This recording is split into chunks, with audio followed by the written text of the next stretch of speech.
Assalamualaikum warahmatullahi wabarakatuh. Perkenalkan, kami dari kelompok 1, 12 OTKP 2 yang beranggotakan Adelia Sodimiranti, Ardila Damayanti, Arista Saribanuati, dan Eka Putri Lestari. Kami akan menjelaskan materi pendidikan agama Islam bab 5, yaitu dakwah Islam dengan kearifan dan kedamaian di Nusantara. Tanpa menunggu lama, yuk kita langsung masuk ke materi. Masuknya Islam ke Indonesia. Menurut hasil seminar Masuknya Islam di Nusantara pada tanggal 17 sampai 20 Maret 1963 di Medan, disebutkan bahwa agama Islam masuk ke Nusantara pertama kali pada abad pertama Hijriah, kira-kira abad 8 Masehi. Islam masuk ke Nusantara melalui dua jalur, yaitu jalur utara, dengan rute dari Arab, Damaskus, Baghdad, Gujarat, Sri Lanka hingga Nusantara. Jalur selatan, dengan rute dari Arab, Yaman, Gujarat, Sri Lanka hingga Nusantara. Daerah pertama di Nusantara yang dimasuki Islam adalah pantai Sumatera bagian utara. Dalam waktu yang tidak terlalu lama, Islam telah tersebar ke seluruh pelosok kepulauan Nusantara. Hal itu disebabkan antara lain: 1. Adanya dorongan kewajiban bagi setiap muslim atau muslimah, khususnya para ulamanya, untuk berdakwah menyiarkan Islam sesuai dengan kemampuan mereka masing-masing. 2. Adanya kesungguhan hati dan keuletan para juru dakwah untuk berdakwah secara terus-menerus kepada keluarga, para tetangga, dan masyarakat sekitarnya. 3. Persyaratan untuk memasuki Islam sangat mudah. 4. Ajaran persamaan hak dalam agama Islam serta raja-raja Islam yang ada di berbagai wilayah Nusantara ikut berperan aktif melaksanakan kegiatan dakwah Islamiyah, khususnya terhadap rakyat mereka. Materi yang kedua yaitu strategi dakwah Islam di Nusantara. Yang pertama, melalui perdagangan. Letak Nusantara yang sangat strategis ini membuat lalu lintas perdagangan sangat strategis dan padat. Pedagang muslim banyak yang tinggal dan mendirikan perkampungan Islam di Nusantara, bahkan tak jarang mengundang para ulama dan mubaliknya. Yang kedua, melalui pernikahan. Para pedagang muslim ini telah bersinergi dalam kehidupan bermasyarakat dan menunjukkan kepribadian yang dapat diterima oleh bangsa pribumi. Hal ini menyebabkan banyak penguasa pribumi tertarik untuk menikahkan anak gadis mereka dengan para pedagang ini. Tentulah sebelum menikah, sang gadis akan menjadi muslim terlebih dahulu. Yang ketiga, melalui pendidikan. Penyebaran Islam di Nusantara juga dilakukan oleh para ulama dan cendekiawan muslim. Mereka berdakwah melalui pendidikan yang dilakukan di pesantren, masjid, daya, surau, dan langgar atau musola. Yang keempat, melalui kesenian. Salah satunya adalah wayang kulit. Wayang kulit digunakan sebagai media atau strategi pengembangan dakwah Islam. Yang kelima, melalui pengobatan.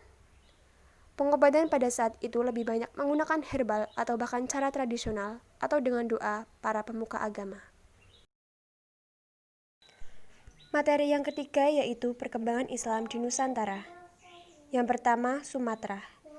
Kerajaan Islam pertama yaitu Samudra Pasai. Kerajaan ini berdiri pada tahun 1261 Masehi di pesisir timur Laut Aceh yang sekarang disebut dengan Aceh Utara. Rajanya bernama Marasilu bergelar Sultan Al-Malik As-Saleh. Beliau menikah dengan putri Raja Perlak yang memeluk agama Islam. Samudra Pasai semakin berkembang dalam bidang politik, ekonomi, dan kebudayaan.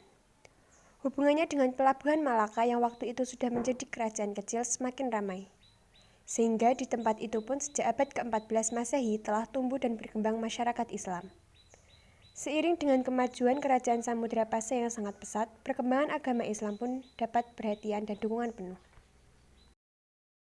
Yang kedua, Pulau Jawa. Kapan tepatnya Islam mulai masuk ke Pulau Jawa tidak dapat diketahui dengan pasti. Namun, penemuan nisan makam Siti Fatimah binti Maimun di daerah Leran atau Gresik yang wafat tahun 1101 Masehi dapatlah dijadikan tonggak awal kedatangan Islam di Jawa. Hingga pertengahan abad ke-13, bukti-bukti perbakalaan maupun berita-berita asing tentang masuknya Islam di Jawa sangatlah sedikit. Baru sejak akhir abad ke-13 Masehi hingga abad-abad berikutnya, terutama sejak Majapahit mencapai puncak kejayaannya, bukti-bukti proses pengembangan Islam ditemukan lebih banyak lagi. Misalnya saja, penemuan kuburan Islam di Troloyo, Trowulan, dan Gresik, juga berita Mahuan 1416 Masehi yang menceritakan tentang adanya orang-orang Islam yang bertempat tinggal di Gresik. Hal itu membuktikan bahwa pada masa itu telah terjadi proses penyebaran agama Islam. Untuk masa-masa selanjutnya, pengembangan Islam di tanah Jawa dilakukan oleh para ulama dan mubalik yang kemudian terkenal dengan sebutan Wali Songo atau 9 wali. Sulawesi. Pulau Sulawesi sejak abad ke-15 Masehi sudah didatangi oleh para pedagang muslim dari Sumatera, Malaka, dan Jawa. Menurut berita Tompiras, pada awal abad ke-16 di Sulawesi banyak terdapat kerajaan-kerajaan kecil yang sebagai penduduknya masih memeluk kepercayaan animisme dan dinamisme. Di antara kerajaan-kerajaan itu, yang paling besar dan terkenal adalah Kerajaan Gorontalo, Bone, Wajo, dan Sopang. Pada tahun 1562 sampai 1565 Masehi, di bawah pimpinan Raja Tuma Parisi Kolama, Kerajaan Gorontalo berhasil menaklukkan daerah Selayar, Bulukumba, Maros, Mandar, dan Luwu. Pada masa itu, di Gorontalo telah terdapat kelompok-kelompok masyarakat muslim dalam jumlah yang cukup besar. Kemudian atas jasa Dato Ribandang dan Dato Sulaimana, penyebaran dan pengembangan Islam menjadi lebih intensif dan mendapat kemajuan yang pesat. Pada tanggal 22 September 1605, Raja Goa yang bernama Karaeng Tonigalo masuk Islam yang kemudian bergelar Sultan Alauddin. Beliau menjalin hubungan baik dengan kerajaan Ternate. Bahkan secara pribadi beliau bersahabat baik dengan Sultan Babullah dari Ternate. Setelah resmi menjadi kerajaan bercorak Islam, Goa melakukan perluasan kekuasaan. D. Kalimantan. Di pulau ini ajaran Islam masuk dari dua pintu. Jalur pertama yang membawa Islam masuk ke tanah Borneo adalah jalur Malaka yang dikenal sebagai kerajaan Islam. Jalur lain yang digunakan menyebarkan dakwah Islam adalah para mubalik yang dikirim dari tanah Jawa. Di Kalimantan Selatan, terutama sejak abad ke-14 sampai awal abad ke-16, telah terjadi proses pembentukan negara dalam dua fase. Fase pertama yang disebut negara suku yang diwakili oleh negara Nan Serunai milik orang Maanyan. Fase kedua adalah negara awal yang diwakili oleh negara Dipa dan negara Daha. Negara Daha akhirnya lenyap seiring dengan terjadinya pergolakan istana. Zaman baru beralih ke periode negara kerajaan dengan lahirnya Kerajaan Banjar pada tahun 1526 yang menjadikan Islam sebagai dasar dan agama resmi kerajaan. Maluku dan sekitarnya. Antara tahun 1400 sampai 1500 Masehi, Islam telah masuk dan berkembang di Maluku, dibawa oleh para pedagang muslim dari Pasai, Malaka, dan Jawa. Mereka yang sudah beragama Islam banyak yang pergi ke pesantren-pesantren di Jawa Timur untuk mempelajari Islam. Raja-raja di Maluku yang masuk Islam diantaranya 1. Raja Ternate, yang kemudian bergelar Sultan Mahrum. 2. Raja Tidore, yang kemudian bergelar Sultan Jamaluddin. 3. Raja Jailolo yang berganti nama dengan Sultan Hasanuddin. 4. Raja Bacan yang masuk Islam pada tahun 1520 dan bergelar Sultan Zainal Abidin. Selain masuk dan berkembang di Maluku, Islam juga masuk ke Irian yang disiarkan oleh raja-raja Islam Maluku, para pedagang dan para pembalik yang juga berasal dari Maluku. Daerah-daerah di Irian Jaya yang dimasuki Islam adalah Miso, Jalawati, Pulau Waigio, dan Pulau Gebi. 4. Peran lembaga dan tokoh dalam membangun Nusantara. 1. Masa penjajahan. Peranan umat Islam pada masa penjajahan. Perubahan-perubahan cara berpikir, sikap, dan berbuat yang ditanamkan Islam mendorong umat Islam di berbagai pelosok tanah air berjuang mengusir kaum penjajah dengan berbagai cara. Kontribusi lembaga Islam dan tokoh ulama dalam berbangsa. Perlawanan terhadap penjajah Portugis. Kerajaan-kerajaan Islam yang ada di Nusantara bangkit untuk memberikan perlawanan mengusir penjajah Portugis dari Nusantara. Perlawanan terhadap penjajah Belanda. Kerajaan-kerajaan Islam dan umat Islam yang ada di Nusantara dipimpin oleh panglima perangnya masing-masing bangkit mengadakan perlawanan terhadap penjajah Belanda. 2. Masa Perang Kemerdekaan. Peranan ulama Islam pada masa Perang Kemerdekaan. ulama membina kader umat Islam melalui pesantren dan aktif dalam pembinaan masyarakat. Para ulama turut berjuang secara fisik sebagai pemimpin perang. Peranan organisasi dan pondok pesantren pada masa Perang Kemerdekaan. 1. Serikat Islam.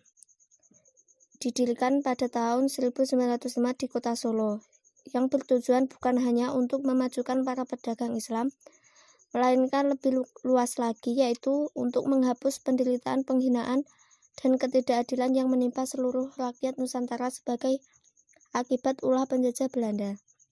Muhammadiyah didirikan di kota Yogyakarta oleh Kiai Haji Ahmad Dahlan. Peranan Muhammadiyah pada masa penjajahan Belanda lebih dititik beratkan pada usaha-usaha mencerdaskan rakyat Nusantara dan meningkatkan kesejahteraan mereka. Nahdlatul Ulama didirikan di Surabaya pada tanggal 31 Januari 1926. Pada masa penjajahan Belanda, NU senantiasa berjuang menentang penjajah dan pernah mengeluarkan pernyataan politik yang isinya menolak kerja rodi yang dibebankan oleh penjajah kepada rakyat, menolak diadakannya milisi wajib militer, menyokong GAPI Gabungan Politik Indonesia dalam menuntut Nusantara yang memiliki parlemen kepada pemerintah kolonial Belanda. 3. Pondok pesantren. Pesantren merupakan lembaga pendidikan Islam tertua di Nusantara yang penyelenggaraannya pendidikan bersifat tradisional. 3. Masa pembangunan. Peranan umat Islam pada masa pembangunan.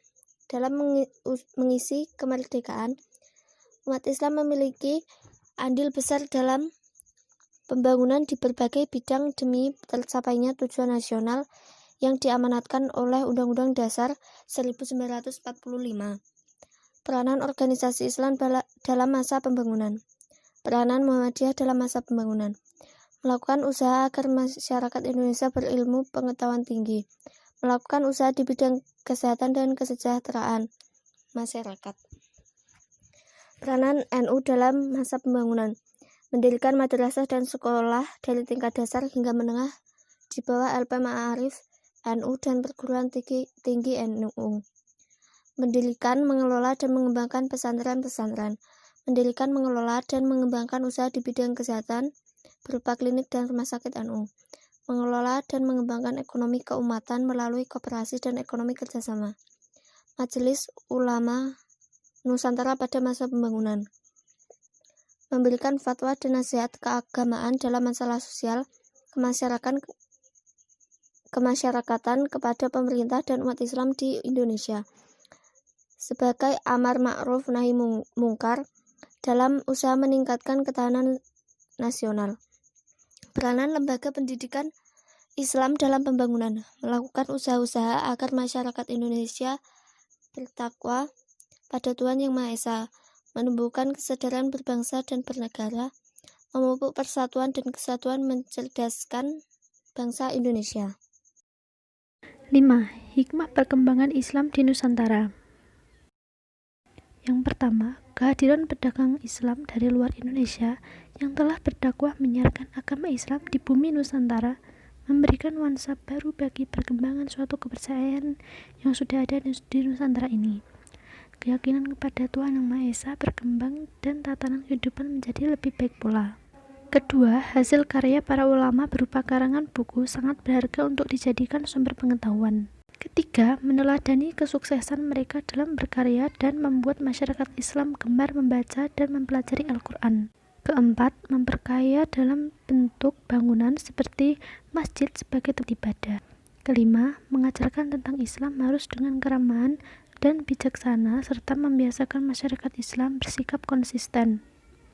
Keenam, memanfaatkan peninggalan sejarah baik berupa makam, masjid, dan peninggalan lainnya untuk dijadikan tempat ziarah atau pembelajaran demi mengingat perjuangan mereka. Ketujuh, seorang ulama atau ilmuwan dituntut oleh Islam untuk mempraktikkan tingkah laku yang penuh keteladanan sebagai ulama pendahulu di Nusantara ini dalam mempertahankan harga diri serta tanah air dari penjajahan. Kedelapan, mengajarkan sikap tetap bersatu, rukun, dan bersama-sama mempertahankan negara Indonesia dari ancaman luar maupun dalam negeri. Dan kesembilan, menyadari bahwa perjalanan sejarah perlu dijadikan sebagai pemikiran dan peneladanan orang-orang yang beriman, terutama keteladanan dan perjuangan para ulama untuk dipraktekkan oleh generasi mendatang dalam menentukan masa depan umat dan masyarakat. Sekian video dari kami, ada kurang dan lebihnya kami mohon maaf. Wassalamualaikum warahmatullahi wabarakatuh.